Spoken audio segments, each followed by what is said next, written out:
Welcome to Fort Worth 148's podcast, where we meet to discuss Masonic topics and strive to build value in the Brotherhood.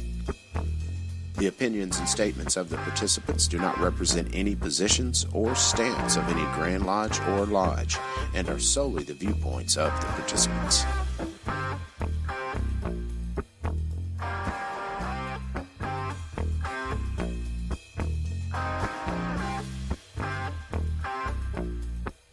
Welcome back to the podcast, brothers. It's good to be back. This is Rhit Moore, current secretary and past master of Fort Worth 148. Grant Gates, current junior warden with 148.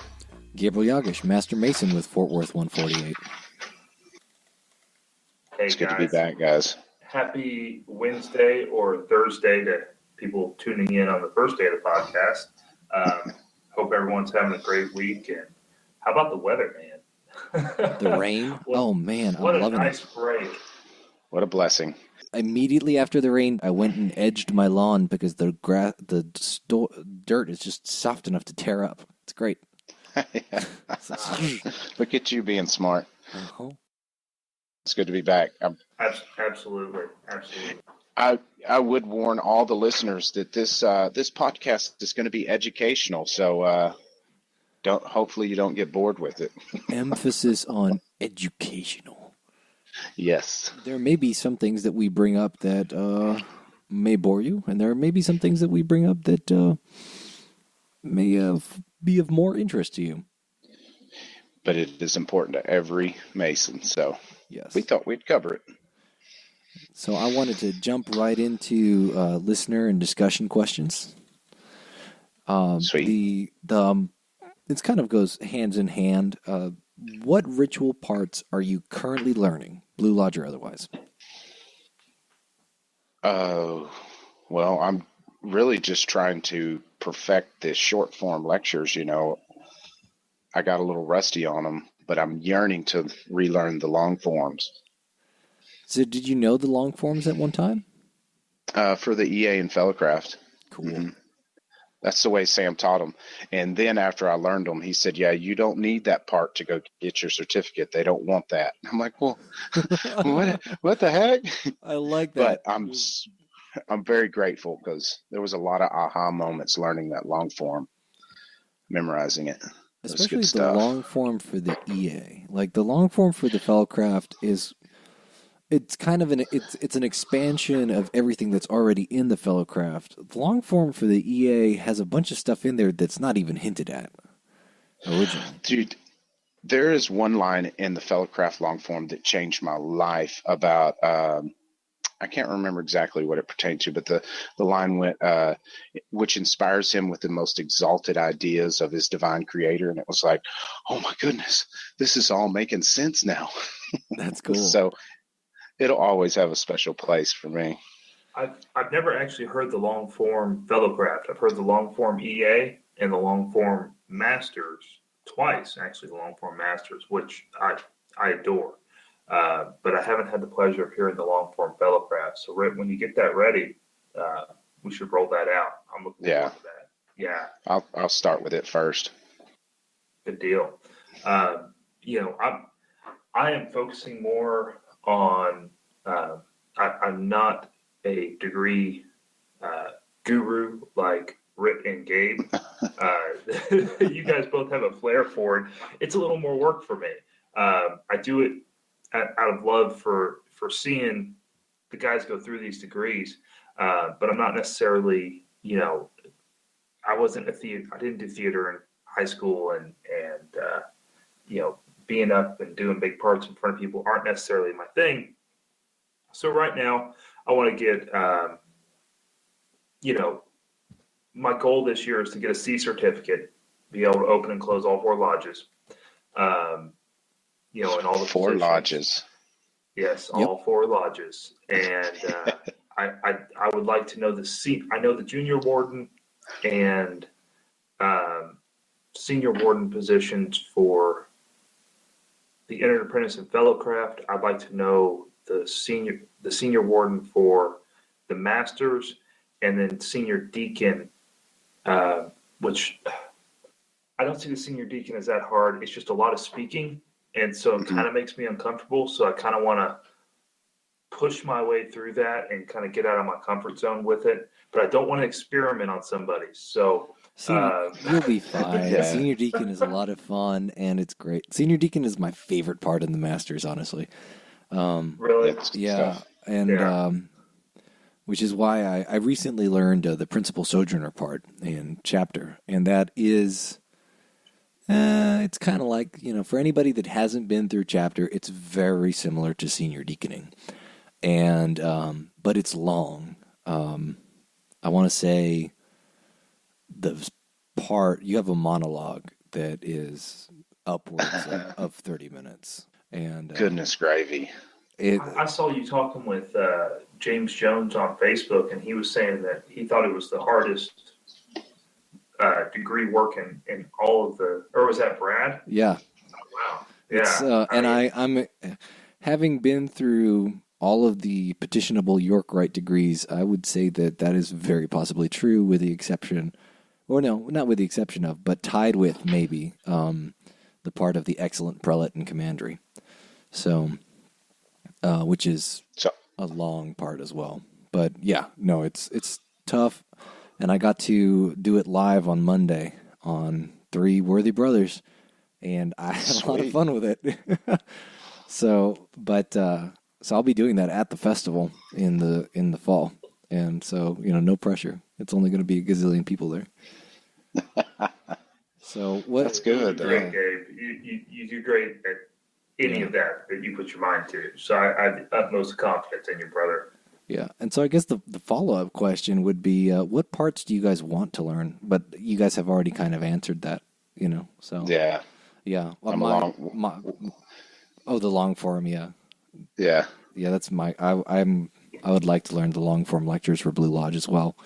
Right now I'm also in the middle of learning the council summary for Cryptic Council, which is a summary of every degree. It's not too long. It's like a short lecture, but that's kind of the next project right now. I'm trying to learn it by Monday because that's when the degree is. So we'll find out. Why do you do these things to yourself? Because I hate myself. You're like I can't sleep. Yeah, I got to get this learned. Yeah, and so a third question that I kind of saw related to something I saw on Facebook. This was posted to the Esoteric Masonry Facebook group. I can't remember the exact name of it, but somebody was asking if Mormons can be Masons, and the answer to that is yes, Mormons can be Masons. Sometimes the church discourages them from joining the fraternity, but we have no objection to anybody of any religion coming and joining us, provided it doesn't cause discord and strife in the lodge. So, yes, Mormons can be Masons. Are there similarities between Mormon ritual and Masonic ritual? Yes, but from talking with Mormons that are also Masons, they have a very different understanding of the ritual, so it fulfills different purposes. I just kind of wanted to address that because that's a question that I saw on Facebook, and I've seen some bad rhetoric in the past regarding our Mormon brothers. So just to raise my little flag in defense of our Mormon brothers, yeah, they're good. They're cool. Yeah, and it's like you just go back to the questions that is he a man? Does he believe in a higher power? You're good to go. I don't know why people try to get religion tied up in this thing so wildly. And if it fits with yours and it jives, great. Yeah. That's all for you. And that's we'll touch on this later in the episode when we actually discuss some of the laws that we want to get into. But there was another Facebook post very recently that was related to this kind of stuff, religious, sectarian things. And we'll talk about that a little bit later in the episode. But about that. Yes, it exploded.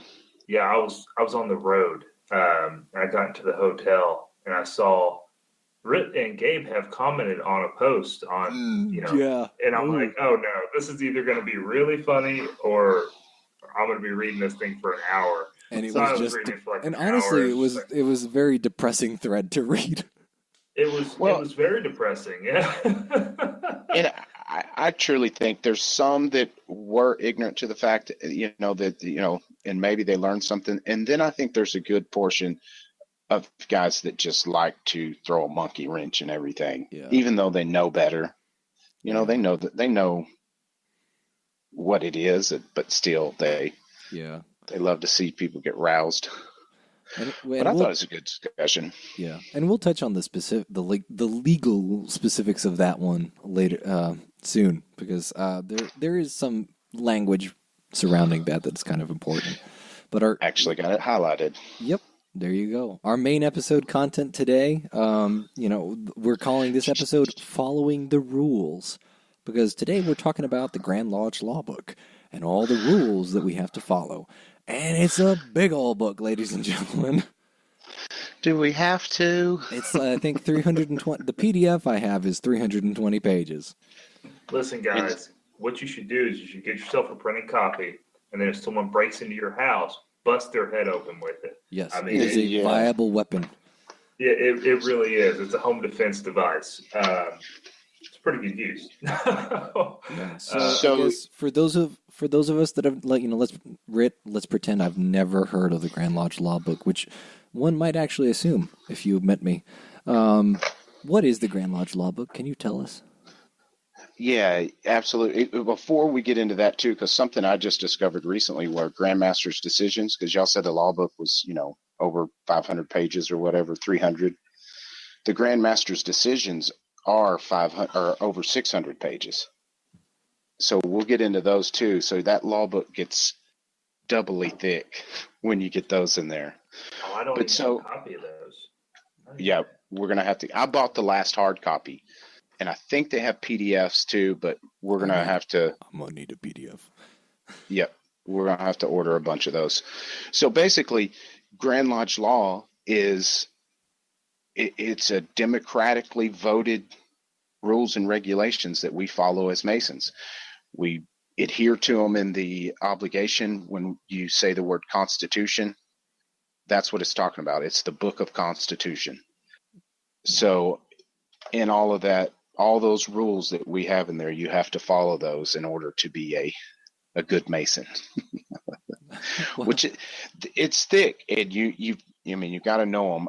I unfortunately have read it cover to cover, not in one setting, just over time, Mm-hmm. And I think everybody should do that. And I didn't read it word for word. There was a lot of skimming going on because some of it's redundant. But in your mind, when someone says something, hey, can we do this? There's like, no, there's something in the law book about that. Let's bust it out. So.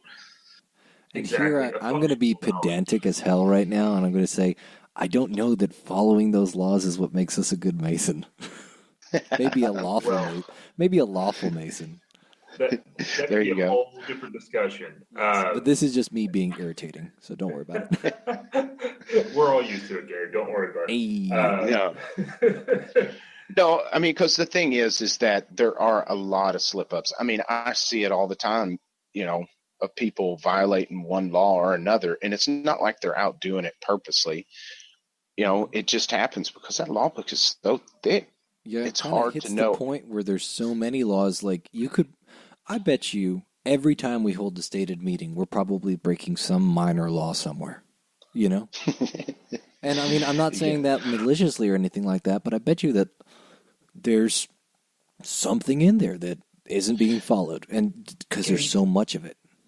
Really, yep. I think we do that more outside of stated meeting. Stated meeting is pretty laid out. I think you see it more when we're getting together outside of degree work and we open a lodge to do work in it, whether we're doing for school or whatever we're doing, and we start goofing a little bit.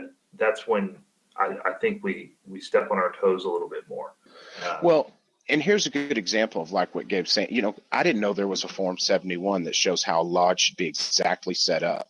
And in there it says the secretary's desk shouldn't be on the same level as the worshipful master, I believe. Something to that effect, or shows it on a lower level. And we're not like that. So Are we going to file Masonic charges about that? No. Should we figure out a way to correct it in the future? We should, but we'd have to work something out because we can't put it in the middle of our circumambulation line either. That's true. Yeah, our lodge is not laid out for it. One of the things I always think about when it comes to stuff like regulating floor placement and the really detailed fine-grained stuff is that our not-so-ancient brethren, our relatively contemporary brethren, met in taverns on the second floors, and usually what they would do is mark each station with chalk. So, you'd have chairs and chalk, and that's it. And so everybody's on the same level because it's all one floor, and everything's in chalk and it's flexible because you're in a cramped second-story room. So I think of little details like that, and I'm going, man, like George Washington and all those other guys would have gone, what are you doing, guys? You got it. And I mean, it's not like when I say I see people violate, that's the small examples, something like that, the flag's not in the right spot or the senior deacon's chair's not in the right spot. There's, they voted by show of hands when it should have been by ballot box. Mm-hmm. It's just small things, which are hard to know unless you have a team of guys scouring this thing. I would say actually the show of hands thing is probably the most common thing that is done improperly. And it's just most people don't know. And I can't fault them because it's just an efficient way of doing it. But I guess we've already kind of been hitting on that. What kind of laws are in the Grand Lodge Law Book? What would you call them? Well, I mean, it really mainly is a book of instructions until you get to Title V, which deal with disciplinary violations. It's what's the duty of the worshipful master? What's the scope of his power? What is Grand Lodge? Who makes up Grand Lodge? What's the scope of their power? All those kind of things to where it's more of an instruction manual in a sense. But, it'll also, they can snip you if you step out of line. No, and it breaks down.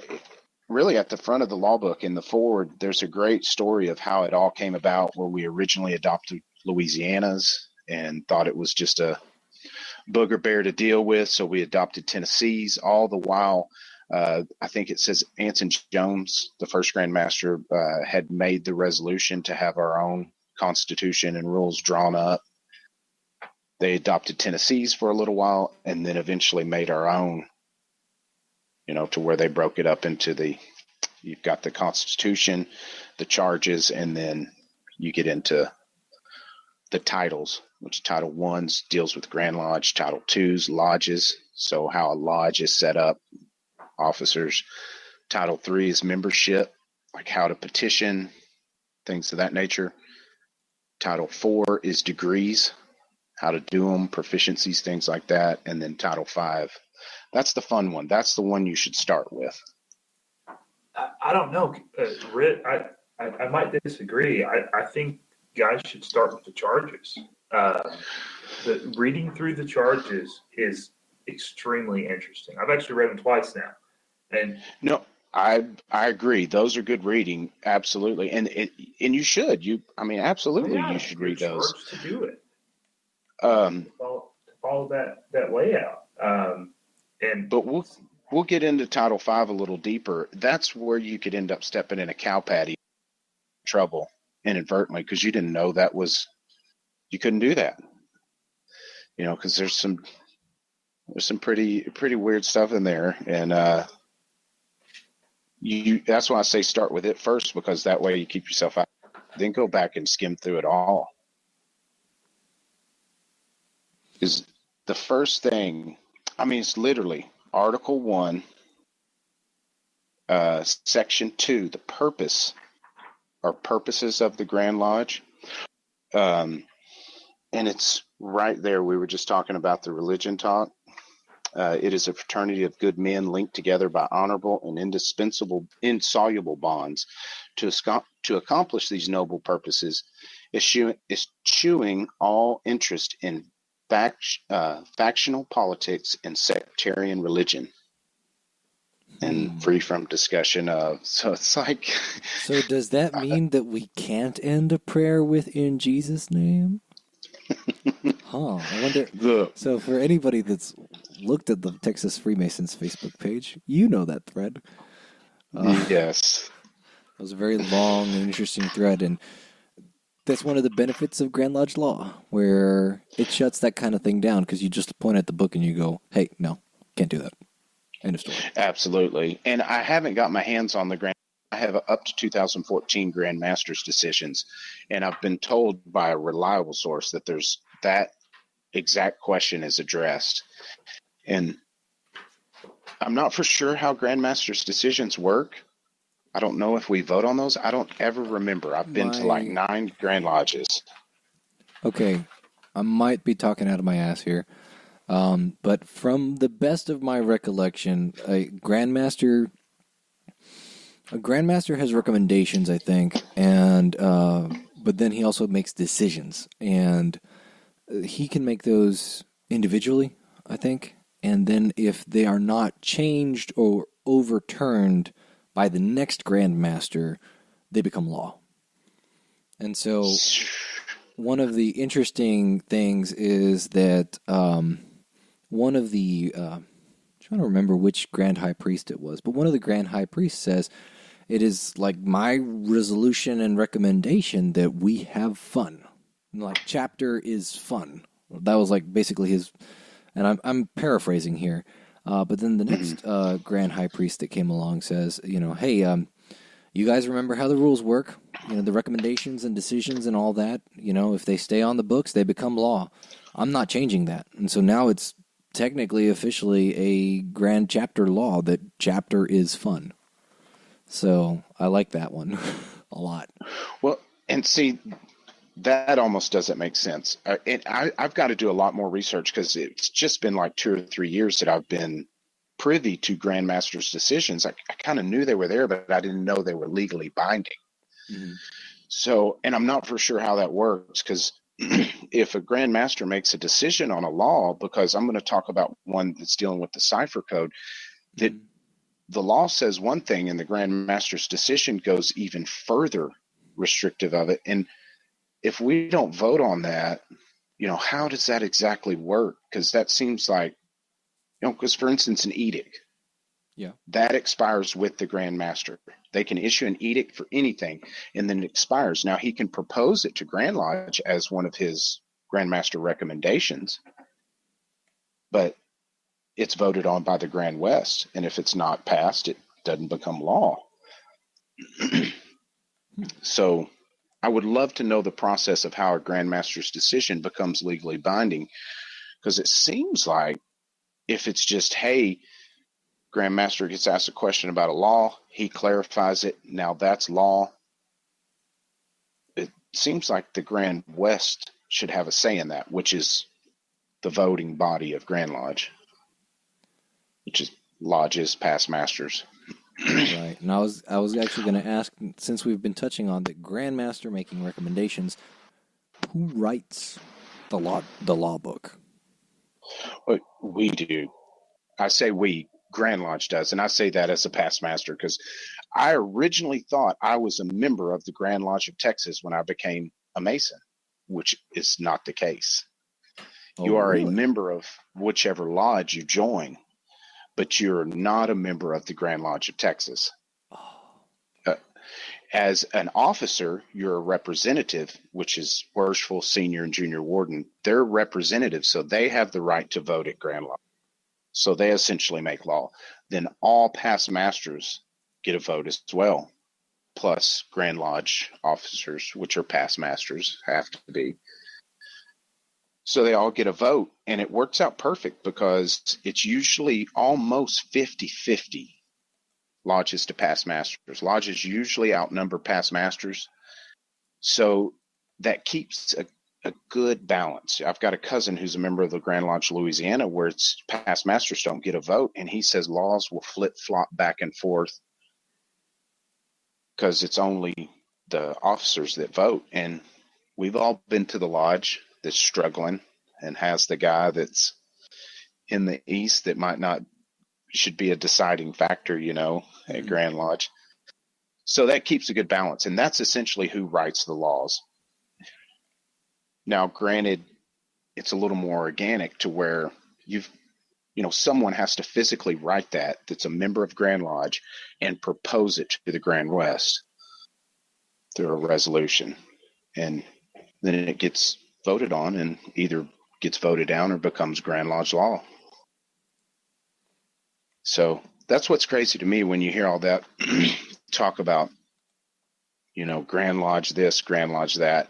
Well, we are Grand Lodge. And if we want to change things, start making the resolutions, and have the discussion at Grand Lodge. Because any of this can be changed. Any word in this. If you get the votes, that is. I think some of that comes down to participation. If your lodge feels strongly about something and you want to vote on it in Grand Lodge, you need to get your past masters there, and have a little more swing. If you have 12 past masters and none of them show up, you lost 12 votes. Yeah, and so they count lodges and they get 3 votes. So there's normally like, what would it be? 400 to 450 lodges represented at Grand Lodge out of 811. So not only do you need to get your past masters engaged, but you need to get your officers there. I know there's some that just can't make it because they struggle, they're old, they can't travel, but we should have a better show out than that. We're in Texas. They're 12 hours away. That's the truth. It's in Waco. There's yeah, you're in the Panhandle on the Oklahoma border. It's a 9-hour drive. You're in Brownsville. It's a $1,100 flight. Whatever it may be. Yep. The complaints I've actually heard about Grand Commandery sometimes, because every once in a while they'll schedule it for El Paso, and that's very difficult for a lot of folks to get to. Ooh, that's a drive, man. I'm not driving that. I'm flying that. No, and that's why it's important to have things like Robert Marshall was doing, to where we can network as well, and it becomes a fun event to where you actually want to go. Because Grand Lodge can get to be a grind if you're not if you don't watch C-SPAN at any time in your life, you're going to get bored at Grand Lodge. Let me put it that way. I enjoyed Grand Lodge as a first-time attendee. I enjoyed it because it was occasionally very startling in terms of, oh wow, I didn't know that this was part of like parliamentary procedure. And I'm telling you, the passion you get to see, the articulating of discourse. I mean, how those guys argue.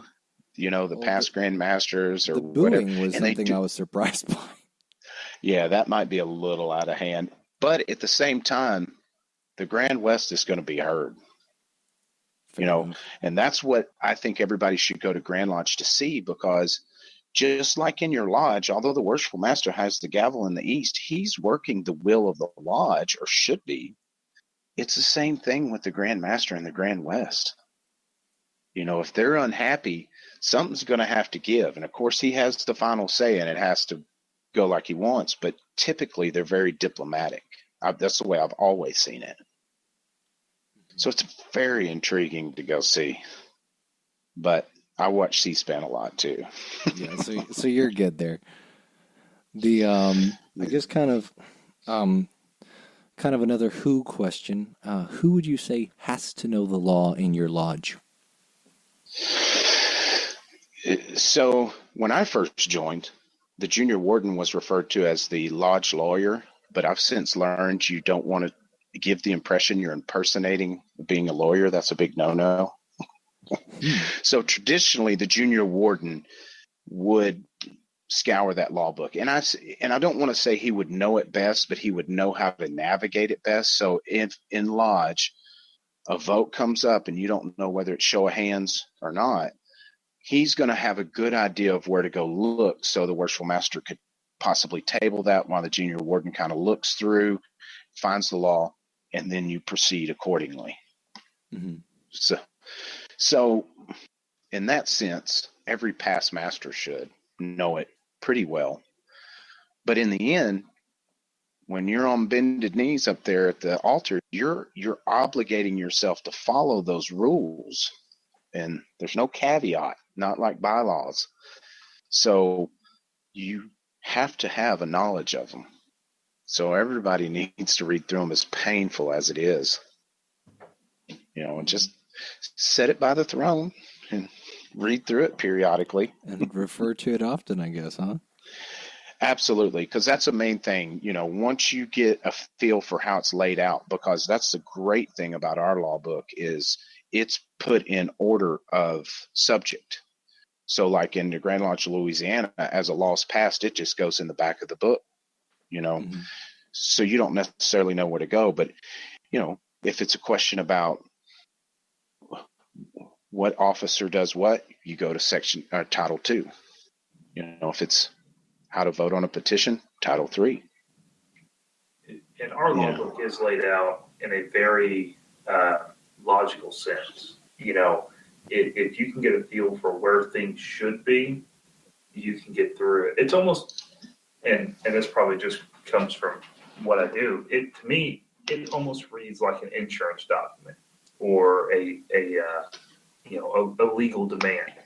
Yeah. Because that's effectively what it is. It's a legal demand of our actions. So, yeah. No, absolutely. And guys should take note that every word in that book means something. It's not, it's written in legal terms. So, but the best example is there's a huge difference between shall and should. You shall do this or you should do this. There's a huge difference. So you've got to know that those words mean something. And if you get confused, maybe you could tap a brother who's been through law school and say, hey, what does this mean legally? Yeah.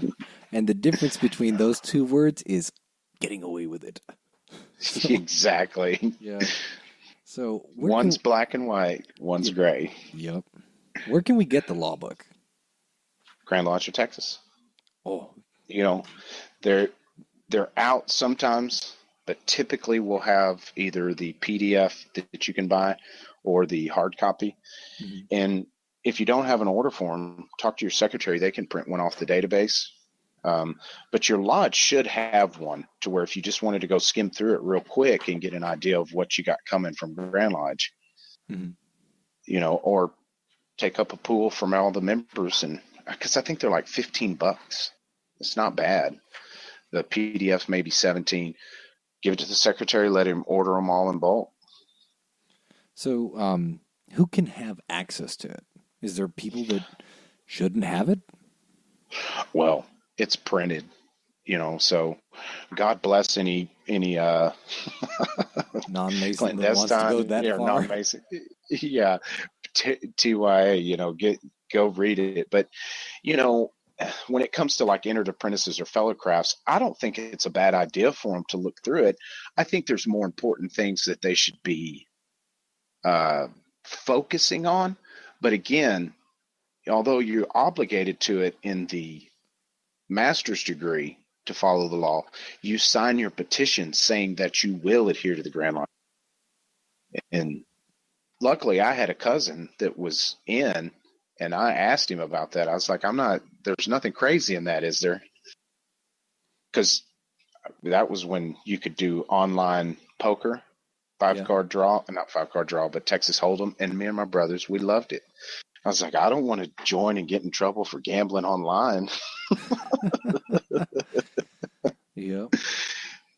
So they should have, familiarity with it, at least know it's there.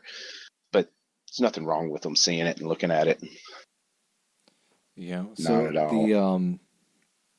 What are the consequences of violating Grand Lodge law? That's a good question, because things have changed now. I believe it was last Grand Lodge, wasn't it, Gabe, where they changed Title 5? I think so.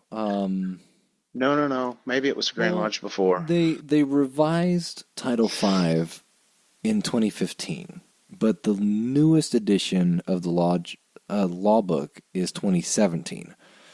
So I don't know what you want to call that necessarily. So maybe it's a 2015 revision, but maybe it's like a 2017 revision because that's when it was released. Not actually 100% on how that works. I'm already getting my dates mixed up. But anyway, what they did is Title V used to be if you violated Masonic law, you filed a Form 1 for a Masonic trial that would go to Grand Lodge. They would handle it all. I think that changed in the 80s to where Grand Lodge would handle it all. Don't quote me. But so Grand Master would assign a trial master. They would get a Masonic jury, and it was literally like a courtroom to where you made your case and you could have an advocate, which typically would be a lawyer, at least versed in how the parliamentary procedure works in a courtroom. So they would make their case, and then you would be judged by your Masonic peers. It'd be a jury of brethren. Wow. And they would deal it out.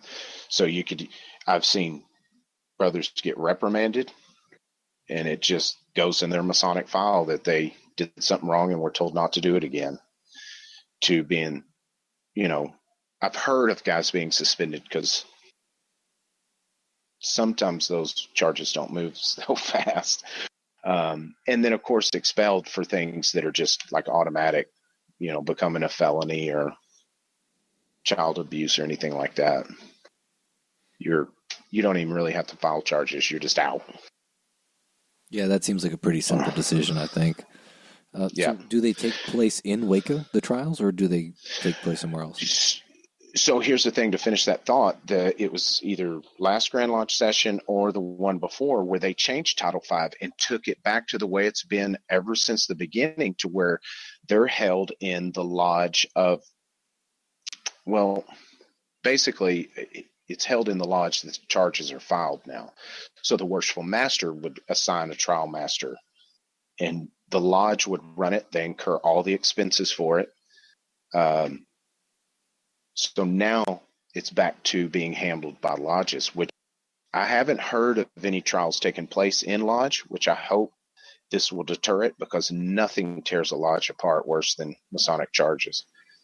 Now, if there's somebody out there doing things that are bad, of course, they need to go, and that will probably solidify a lodge. But if it's bickery stuff that could be worked out with a man-to-man discussion, or asking somebody to leave because they're just throwing monkey wrenches and won't quit, it's a lot better than filing charges. So it'll be interesting to see how it works out in lodges. I really hope it deters the filing of them. Yeah. And I guess kind of going back to one of the questions I have written down is how often does Masonic law get updated, which is what Rhit and I were just trying to figure out. I would argue every year because of the Grand Master's decisions getting added and codified into law. But and it's the same thing with resolutions being voted. So every year the law changes something in the law. We have 20 to 25 resolutions almost every year, and the better part of half of them will pass, and then Grand Lodge law has to be amended. And if you have the binders, they'll send you those pages only.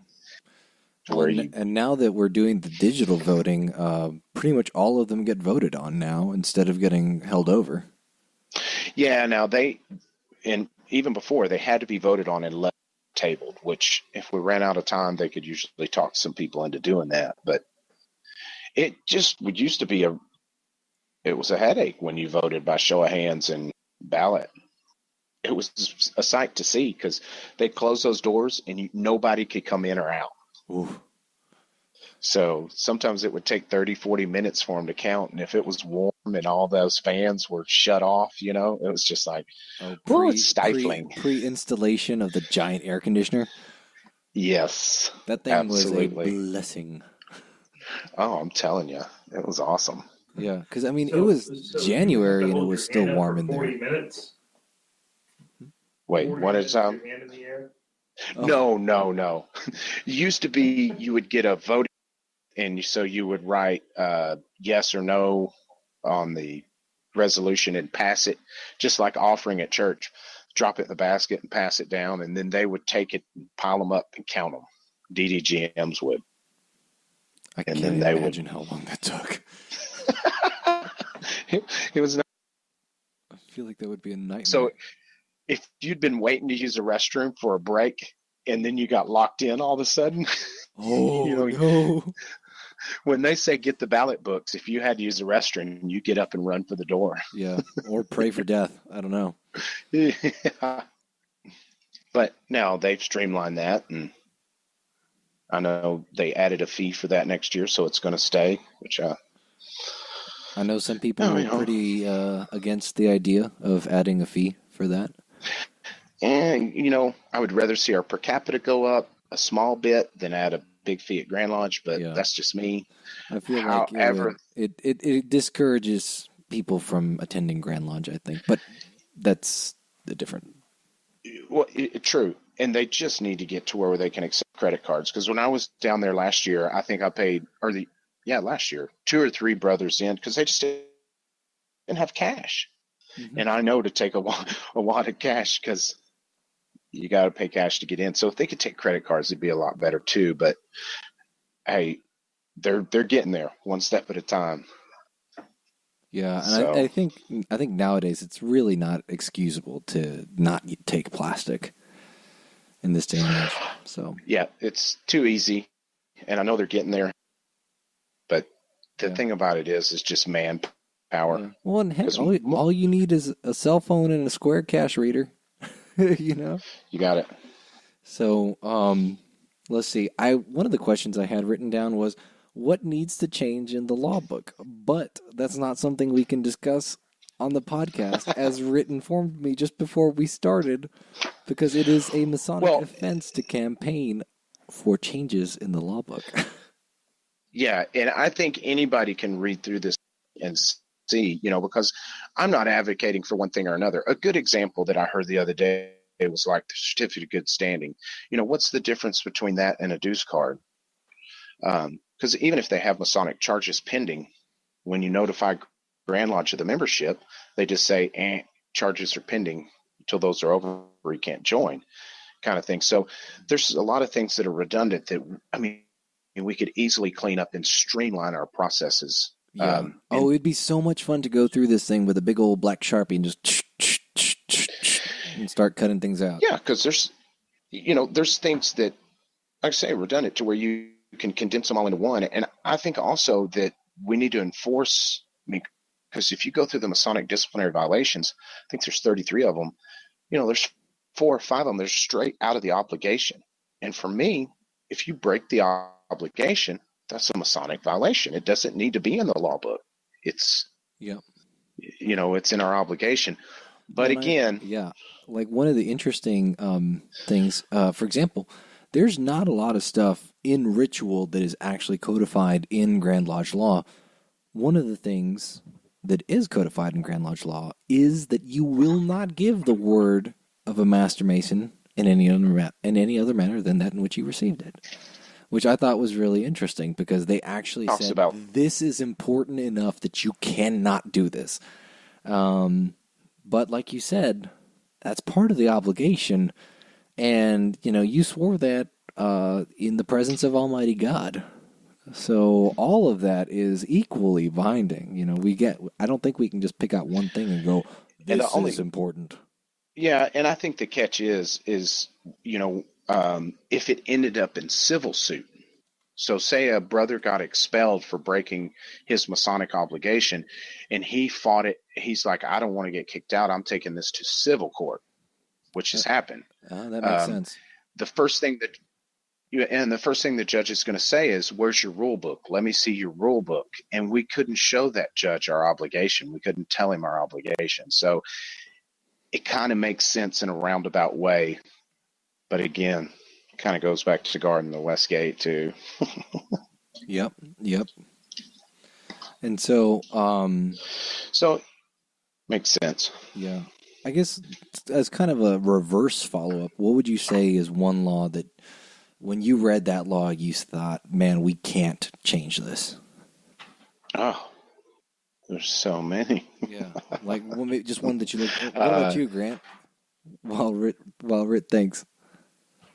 While Rhit chews on it, hold on. Let me flip back to the charge, and this is the first charge concerning God and religion. A Mason is obligated by his tenure to obey the moral law, and if he rightly understands the art, he will never be a stupid atheist or an irreligious libertine. We can't change that one. I know there are a lot of guys out there that, kind of feel that it's, and I've heard talk that, hey, requiring religion is driving down membership because people aren't growing up with religion these days. To me, that's the one that we really got to hold. Yeah. I don't support, for example, I don't support co-masonry, and I would rather have co-masonry than secular masonry. Absolutely. Yeah, that's the truth. Yeah, like I don't support it, but if we're gonna pick, either keeping God or keeping it male centric, I'd rather say, hey, come on over, gals.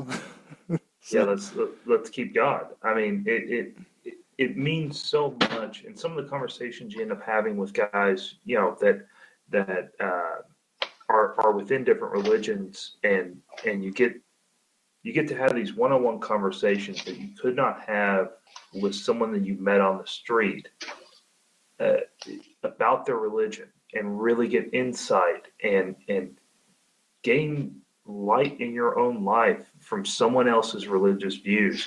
It's an amazing thing. And to go into a group of guys that hey, at the very least, we all have one thing in common here. We may not have the same political views.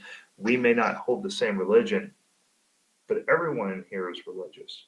Everyone in here believes in a higher power, and we all act accordingly. It means a lot to me. So, being around a group of faithful brothers, at least on my end, has brought me deeper into my own faith, regardless of somebody else's faith. Being around other people with faith, can make you explore your own more. So to me, that's the one that we really, really can't shy away from. And I think we need to. I think when you talk to people about Masonry and they ask you about it, a lot of guys go to like we've talked about, the George Washington sales speech. A lot of guys go to the Secret Society and the National Treasure and or the ancient Egyptian sales speech. To me, that's the one that is most telling. Is we are a fraternity of faithful brothers, and that's, I think if we focused on that, that may be something to drive membership up, because a lot of guys will say, oh, I believe in this flying spaghetti monster. Okay, not going to work, but the kind of guys you want in, you're, at least to me, that I want in my lodge, when they hear that, their mind peaks, right? So that's well, really hidden deep in that, to me anyways, is the lesson that Masonry is trying to tell us, to not focus on what divides us, but what unites us. And they specifically point out politics and religion because they see those are the two things that guaranteed somewhere down the road they're going to divide us. Yep. And that's not what it's about. One of the reasons why I love going to lodge and hanging out with Masons in general is that even when I'm not in lodge, we really don't talk about politics that much. You got to know them good. We never talk about lodge. We never talk about politics in lodge or on temple grounds. Usually, temple grounds, it's not forbidden, but people kind of shy away from it because it's still associated with that. And then we rarely talk about politics, or at least in my experience, we rarely talk about politics, religion, that kind of thing. Politics in general, religion is talked about, but always in a really respectful sort of manner. And that's one of the things that I really appreciate, because after 2016, I don't want to hear anything about politics anymore forever. So, yeah, and I mean, if you're a vibrant lodge blowing and going, you got better things to talk about when you get together with your Mesa buddies. Don't waste your time. That's other that you do that another time. Yeah. So focus on the job. I think it's a waste of time to try to criticize someone else's religion. You know, the religious discussions I've had with brothers, either of the same faith or of different faith, is typically we're looking for similarities, like places that our religions match up, and different ways to look at the grand architect. That to me, that's the discussion we're having. Different ways to connect with the grand architect of the universe, and that common thread, I think, is it's not a thread in Masonry. It's the chain, right? It really holds us in. When it comes to politics, you're not going to catch me talking about politics, guys. It's just I have strong opinions politically. I voice my strong opinions by the way of my ballot every year, and that's it. You're not going to catch me out with a sign or blocking streets or getting into yelling fits with somebody. It's just it's not my way. Yeah. So being around a group of people where we don't do that sure is nice. No, yeah. I mean, like I say, when you're at Lodge, talk about Lodge stuff. And now that we've kind of broached the subject of politics, dun dun dun, I wanted to ask, what is the strangest rule you've seen? And I'm not here, and I want to be very clear here that I am not violating Article. Let's see. I'm not violating Chapter 2, Title 5, Article 508, subsection 11, which is to criticize Masonry either publicly or privately. I'm just pointing out something that, let me rephrase that. Not what's the strangest thing. What's the most interesting law you've seen in the Grand Lodge Law Book? And I wanted to start off with that because we've been talking about politics. Chapter 2, Title 5, Section 508, Article 508, subsection 6 reads, to belong to the Communist Party or any Communist Front organization, knowing it to be as such, and belonging to or adhering to the principles of the Communist Party or any related or subversive organization, disqualifies any applicant from being made a member or admitted to any Masonic Lodge. No criticism here. I just thought that was really interesting given what we talked about, non-sectarianism and not being political. So, what now? How does it start out again? To be a part? To belong to the Communist Party or any Communist Front organization, knowing it to be as such, or knowing it to be such, and belonging to or adhering to the principles of the Communist Party or any related or subversive organization. So basically, I think that's a typo. The way that reads is with that or, if you adhere to the principles of the Communist Party. So basically, even if you don't belong to the Communist Party, but you believe in communist ideals, that disqualifies you from being made a Mason in Texas, which is interesting. I wonder, because when we voted on changing Title V, we voted to change it back, because that's not in the law book in 2014. But that 2015. But that is in, it is in our 2017, current. Yes. So I wonder if when we voted on that, remember the language of them saying we're going to go back to the way the law book was for Title V in like 1980, whatever, the way we did it way back when. And I wonder if they just took that whole block and put it in there, and we inadvertently added that back in and now have to go take it back out because it had been taken out at one point. Yes. But remember, guys, we're not campaigning for changing any laws. Just to be clear. I think I'm just pointing out that it's really interesting. Wink, wink, nod, nod. I think that was a good one. We're not allowed to criticize Masonry either publicly or privately. So we're just making it clear we're not criticizing Masonry. We're just pointing out an interesting Grand Lodge law. I've said it before and I'll say it again. Grand Lodge, please do not shut down our podcast. Thank you.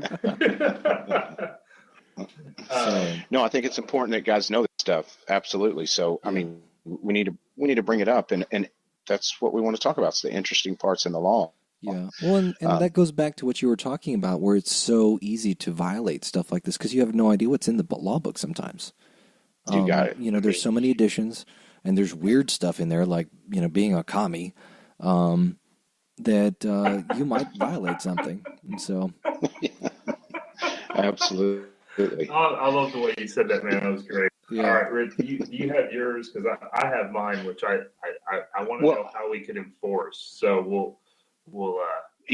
I was going to go back to the last question because while y'all were talking, you asked what law that I would never want changed. Yes. And it took me a second, but the one that I would never want changed is recruiting. I don't want us to ever be able to recruit. Never, ever. That's my favorite part about Freemasonry. Maybe the free will thing, but I would love to maybe the free will. So, you know, you can't get coerced into Masonry by your father-in-law or something. Exactly. I love it that we can't recruit. It's got to be of your own free will. Yeah. Which I think we need to make a podcast soon. I've listened to some great, interesting stuff about it.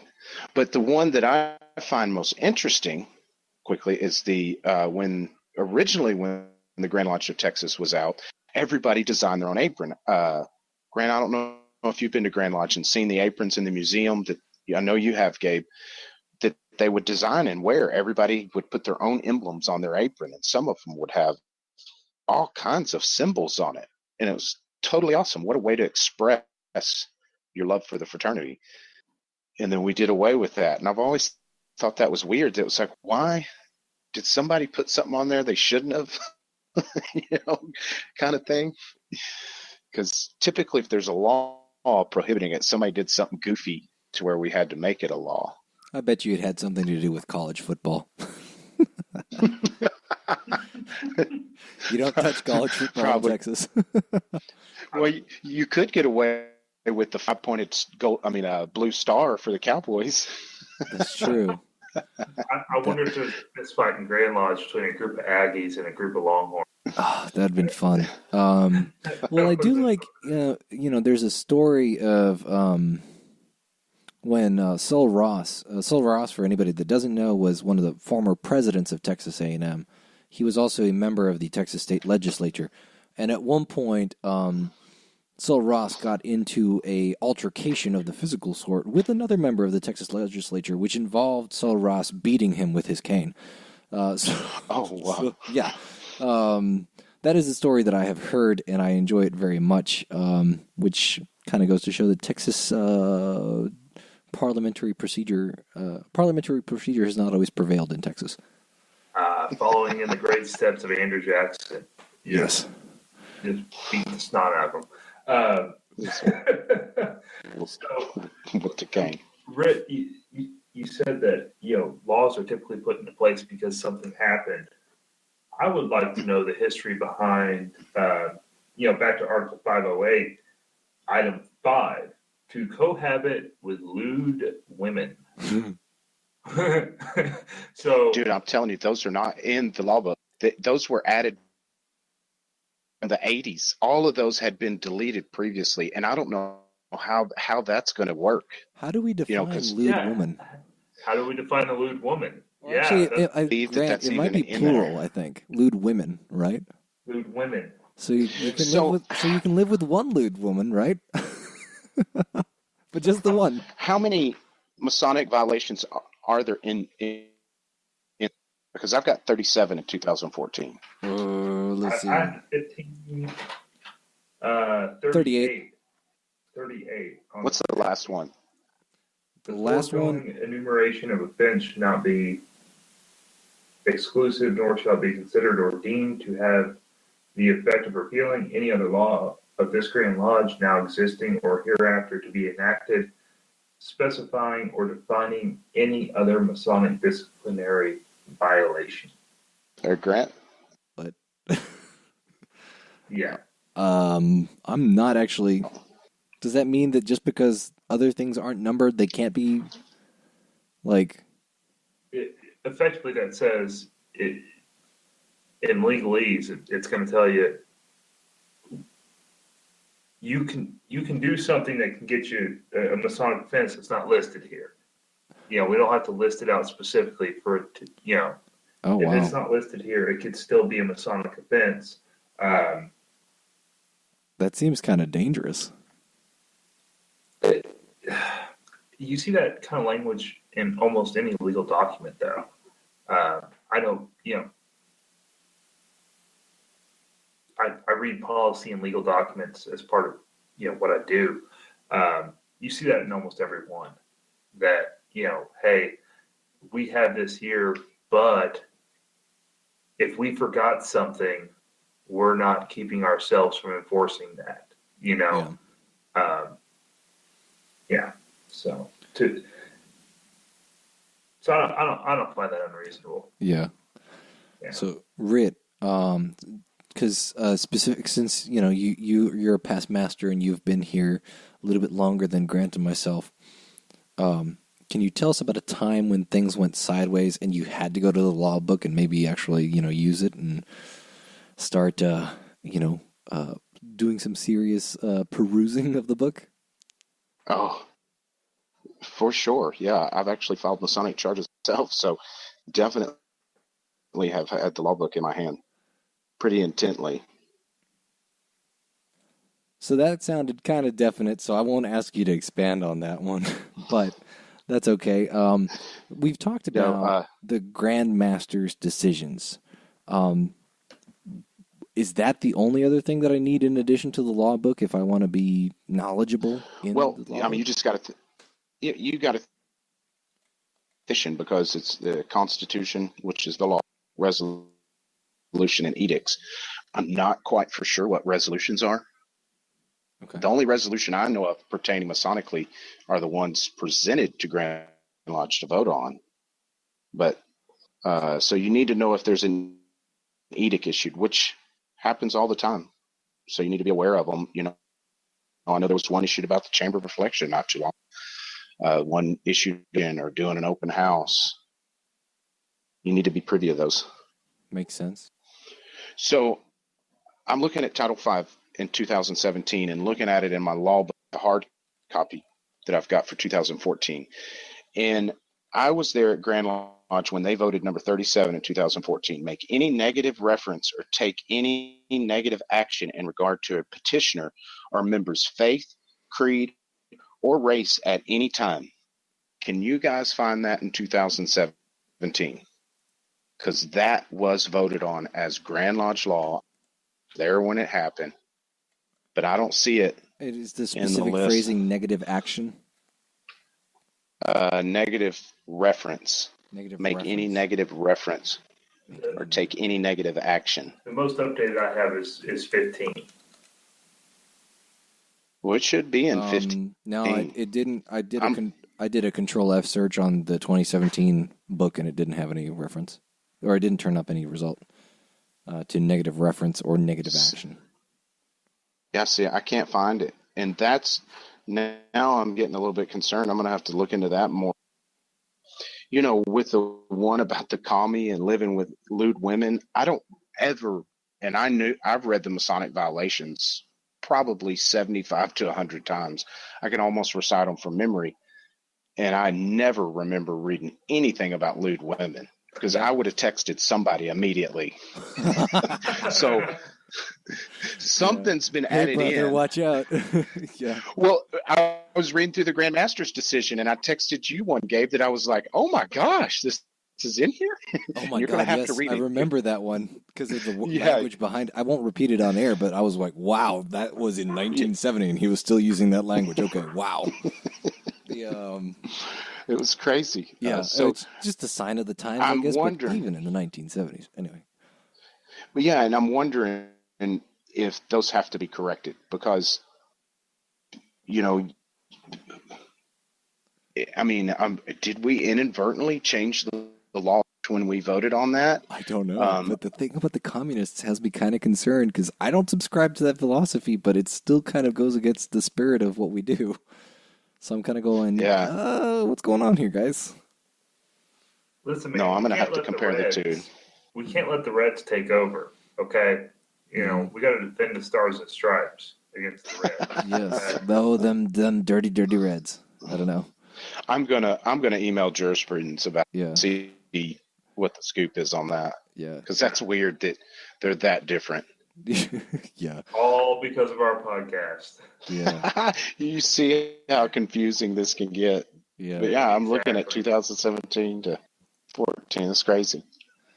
Grant, I'm a graduate of Texas A&M. We know all about anti-communism.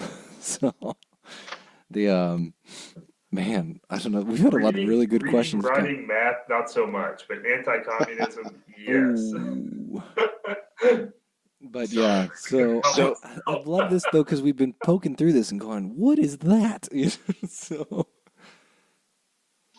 the other, I think the other two big Masonic disciplinary violations that I think everybody should know about that I see a lot being violated, one way or another inadvertently. The first one is inquire into or in any way investigate either directly or indirectly the ballot upon any petition for affiliation or for the 3 degrees or on any question decided by secret ballot. So if it's a secret ballot and that doesn't go your way, and I've heard the story many times of heartbreak to where somebody's best friend didn't get initiated, because he wasn't approved to join. And they were asking questions about it. How did this happen? Who did what? This. Yeah, and that sucks so bad for them, but you can't do that. No, you can't. You can't say, "Oh, I know who it was."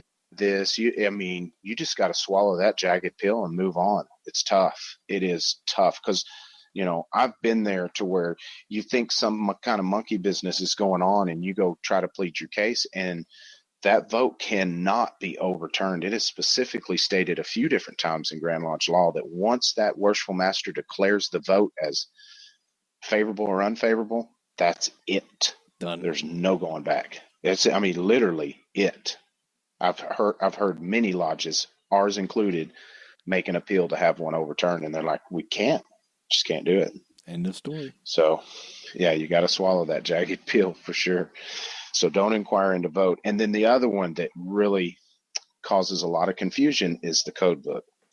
So the law states, which while I'm reading this, would y'all look through the 2017, Gabe, and see if you see anything referring to the cipher book? So yes. the one I'm reading, and used to be law if it's not still, possess or use a cipher lodge premises, or to use a cipher code book or access a cipher code book in any form, including electronic access, in the presence of a candidate when instructing the candidate in the esoteric work of a Masonic degree.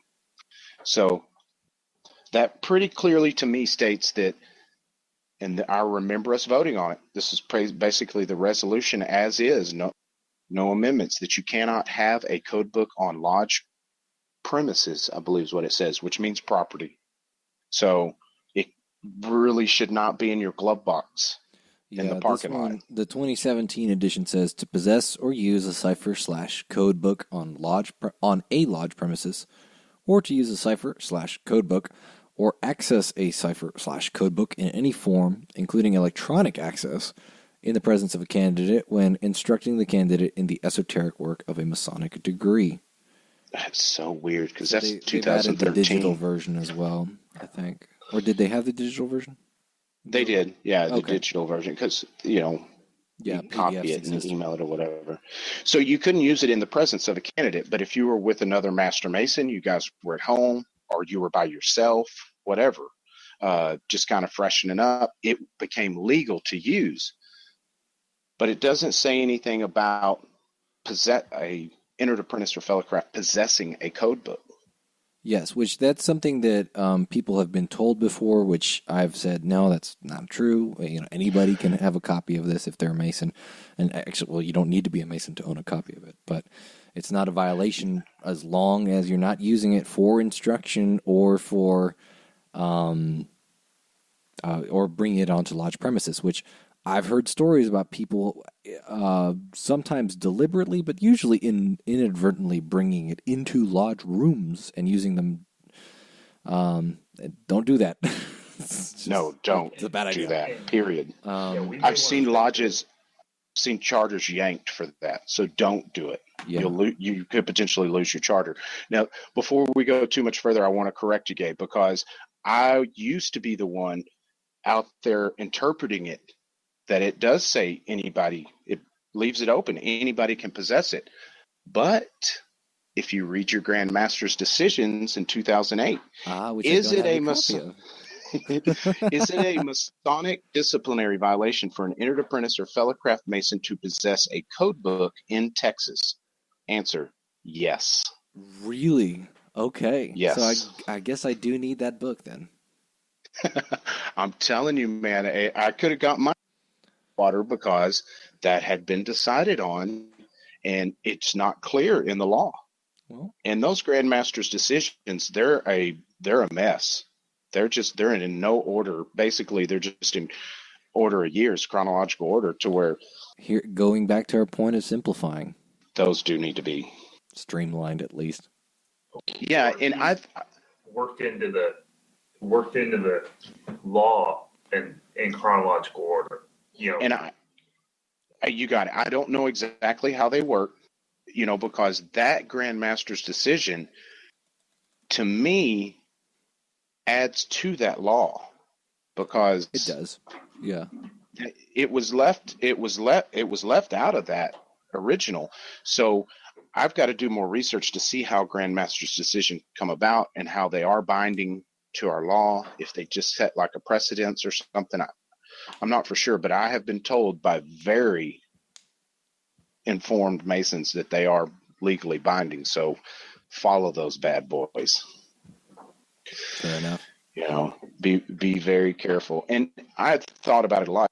I think a Grandmaster needs to get in there and take every question that's ever been asked, and he says, I agree with that, I agree with that, I agree with that. You know what I mean? And because the way they work, so I've been told, is they Grandmaster's decisions stand until another Grandmaster Cancels. redefines the question. Well, I would almost say you would want the One went deputy through and just agreed with them all. We could archive everything. Yeah, I would almost say that you would want the deputy Grandmaster to do that, so that when he hits his Grandmaster year, he knows what he wants. So, Yeah. Well, guys, it's been a really productive discussion. I've enjoyed this a lot, even though I don't know a lot about Grand Lodge law. I feel like I've been educated a little bit, and this was a lot of fun. So this week's fraternal quote is, "Let the entire system of government be strengthened, and let the balance of power be drawn up in such a manner that it will be permanent and incapable of decay because of its own tenuity. Precisely because no form of government is so weak as the democratic, its framework must be firmer, and its institutions must be studied to determine their degree of stability. Unless this is done, we will have to reckon with an ungovernable, tumultuous, and anarchic society, not with a social order where happiness, peace, and justice prevail." And that's by Brother Simón Bolívar, 33rd degree, in his speech to the Congress of Angostura in 1819. I don't necessarily agree with the quote, but I thought it was kind of interesting. Sweet. So guys, closing thoughts on tonight? Bite the bullet, get in there and read it, so that way you know what you got to follow. And if there's something you want to change, do it, or get your lodge to do it, or a past master, propose it, and get the discussion going. How about you, Grant? Guys, we just scratched the surface. Like Rhit said, sit down, read it. It's not something you're gonna achieve in a day. I've been working on it for some time. I am a reader. I read this kind of stuff all day, and every time I pick it up, I learn something new. So don't get discouraged when you start. But it is something that we need to know, because you are expected to follow these rules. The being knowledgeable about this is immensely important, even for the average Joe Schmo Mason. Even if you're never going to be an officer, you agreed to it. So make sure, keep your nose clean, and stay out of trouble. And it's a lot of material to learn, and I'm just barely starting to learn some of this stuff. And there's so much of it, and I still don't even have the Grandmaster's Decisions book, and I'm kind of going, what do I do with this? But it's not always let's just say sometimes it's kind of dry, but there are a lot of interesting little tidbits along the way to pick up. So, but absolutely. Hey, we're Fort Worth Lodge 148. If you want to contact us, you can visit us at www.fortworth148.org or at Fort Worth Lodge 148 on Facebook. Our email is info148@fortworth148.org. If you live in the 64th District of the Grand Lodge of Texas and you want to promote an event, please reach out to them at 64th.org. That's 64th.org. Good stuff. I've enjoyed this one. Absolutely, guys. Always a pleasure to talk to you. This is Rhit Moore signing off. Grant Gates signing off. Gabriel Jagush signing off.